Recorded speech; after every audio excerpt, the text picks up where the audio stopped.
স্বপ্ন সাওয়ারি second hand motorcycle showroom খালপাড়। এখানে এই মুহূর্তে যে সমস্ত বাইকগুলো আছে আপনাদের সংক্ষিপ্ত আকারে দেখানোর চেষ্টা করছি। আশা করছি আপনার পছন্দের এবং ভালো লাগার যে বাইকটি আপনি খুঁজছেন সেকেন্ড হ্যান্ডের মধ্যে সেই বাইকটি পেয়ে যাবেন স্বপ্ন সাওয়ারিতে। আপনারা যারা সেকেন্ড হ্যান্ড মোটরসাইকেল খুঁজছেন চলে আসুন স্বপ্ন সাওয়ারিতে এবং দেখুন আপনার পছন্দের যে বাইকগুলো সেই বাইকগুলো পেয়ে যাবেন ইনশাআল্লাহ।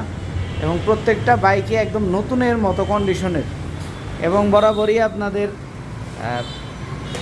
100% কাগজপত্রের গ্যারান্টি সহকারে স্বপ্ন সাওয়ারি সেকেন্ড হ্যান্ড মোটরসাইকেল প্রোভাইড করে থাকে। তো সবাই চলে আসবেন স্বপ্ন সাওয়ারিতে আপনার পছন্দের মোটরসাইকেলগুলো দেখার জন্য এবং এই বাইকগুলোর বিস্তারিত জানতে পারবেন পরবর্তী ভিডিওতে।